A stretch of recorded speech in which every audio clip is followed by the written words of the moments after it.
What it is, guys, it's your Dino. We're back at again with another review, so let's just get straight into it. This one is for Marvel's Guardians of the Galaxy. This game was developed by the lovely people at Eidos Montreal and published by Square Enix. As you guys know, I am a Square Enix partner and I'm very proud of that. So I'm not going to be biased or anything, so you're going to get an honest review and an honest opinion based on what I've played and experienced of the game. And as always, guys, greatly appreciate you coming by and checking out the video and hitting the subscribe button if you have done. Make sure you ring the notification bell for all notifications, because we go live here, we post shorts, and we make lots of different content on the platform. So make sure you get the notifications sorted out, guys. Greatly appreciate it. It really does help. And thank you to everyone who has subscribed and has become a member recently. You guys are all amazing and I love you all very much. So, to get into the review, the game was directed by Jean-François Dugas and Patrick Fortier. The producer was Oliver Prolieu and the writer was Mary DeMal. The composer was Richard Jacques and it's from the Guardians of the Galaxy series, but it is not tied to the MCU. For those who don't know, this doesn't have any tie to the Marvel Cinematic Universe. It is its own story that has its own tie-ins to the Marvel's Avengers games, apparently, according to fan theory and stuff like that. This could tie into both, so they could do like crossovers between the two if both of the games did well. So we're going to get into the Metacritic scores. It's not done well, let's be honest. 78 on the PC, 55 on the Switch. There isn't a score for the PlayStation 4 version or the Xbox One version. The Series X version got an 84 and the PlayStation 5 version got an 81. The soundtrack to the game is amazing. As always, it's tied into Peter Quill's connection to music through his mother, which is very cool. And he has this really cool, very 80s, 90s power rock kind of feel to it. Very high octane, it's very cool, it's very good. I do like that. They've done a really good job of it. And the way that they've told the game is very, very good, because they've tried to create an engaging single story campaign with choices. And you can go through and change those choices, and it will affect the way that the game turns out in the end, apparently. Now, I haven't gone through and tested all of this all the way through to find out if that is 100% true.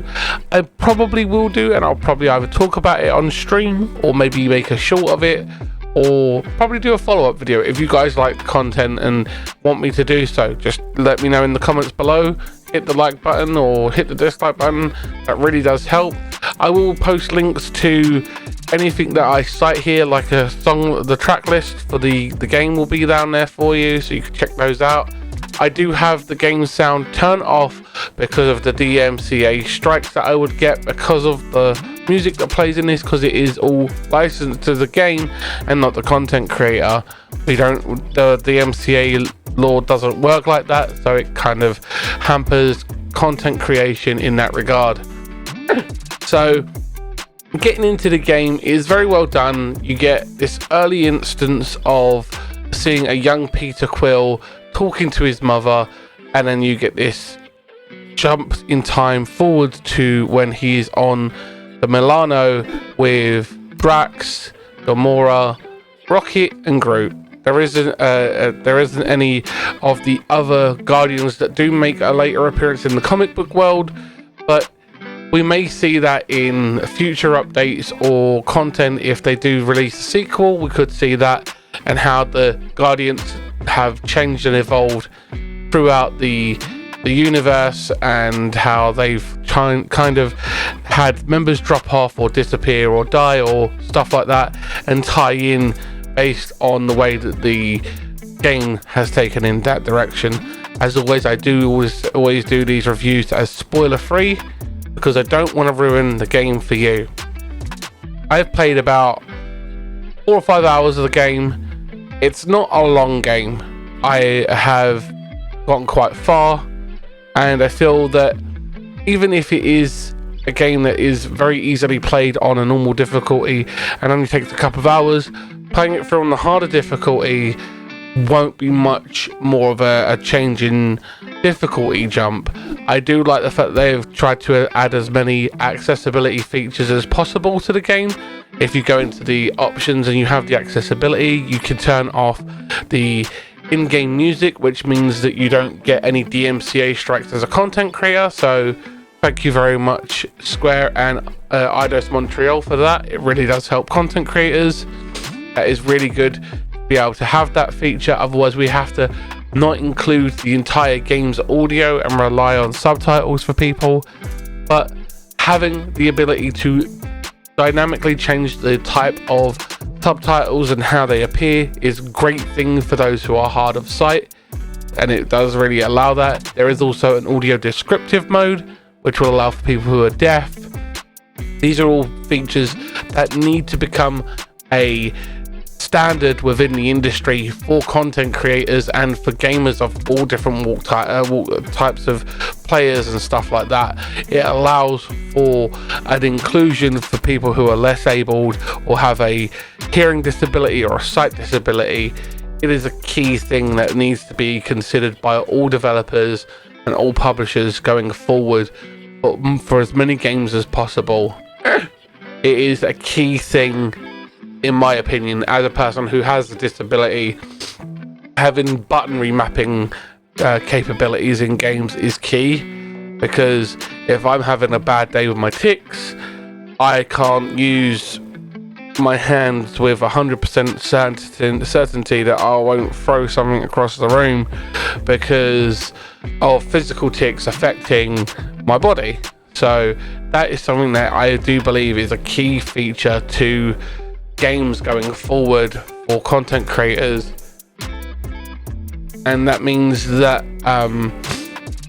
the level of accessibility needs to be improved across the board for all content creators and all game developers to make sure that games like this, which are amazing on their level of accessibility, need to set the standard going forward for other studios and publishers to be aware of.